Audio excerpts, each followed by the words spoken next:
ভাই কি অবস্থা সবাই? তো আজকে আমি কথা বলতে চাচ্ছি ফাইনালি কলকাতায় তুফান সিনেমাটা রিলিজ হওয়ার পর কিছু বড় সেলিব্রিটিরা কিছু ইউটিউবাররা তুফান সিনেমাটাকে নিয়ে কতটুকু রেসপেক্ট দেখাইছে এবং কি কতটুকু গুজব চড়ানোর চেষ্টা করছে। তো এইসব বিষয় নিয়ে আমি ফাইনালি কথা বলতে চাচ্ছি।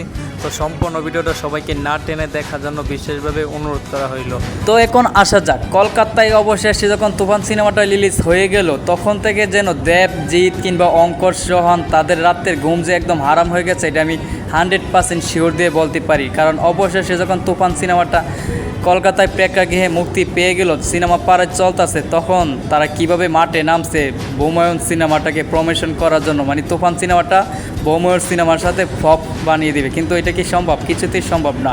কলকাতার দর্শক প্রেমীরাও কিন্তু তুফান সিনেমাটাকে অনেক আনন্দ করতেছে, অনেক আনন্দ এনজয়ভাবে তুফান সিনেমাটাকে গ্রহণ করছে। কিন্তু তাদের মতন কিছু বড় বড় সেলিব্রিটির কারণে তুফান সিনেমাটাকে মানে এক ধরনের যাতা অবস্থা বানানোর চেষ্টা চলতেছে।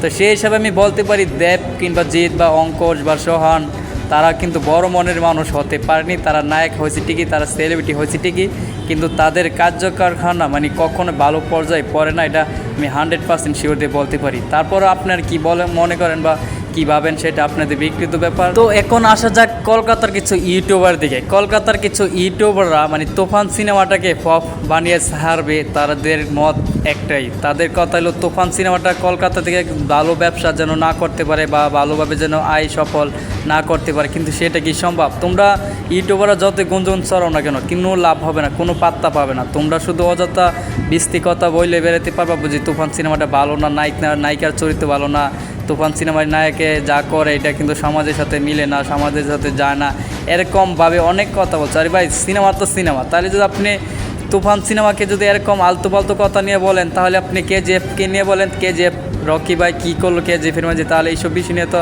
তোমরা তখনও কথা বলোনি। এখন তুফান সিনেমাকে নিয়ে কেন এইসব আলতু পালতু কথা বলতে যাচ্ছ? মানে তুফান সিনেমাটা তোমাদের দেব কিংবা জিৎ অঙ্কশ তারা এরকম একটা তুফান সিনেমা বানাইতে পারে নাই বা ভবিষ্যতে পারবে কি না সেটাও সন্দেহ আছে। এই জন্য তোমাদের গায়ে বেশি জ্বলতেছে এখন।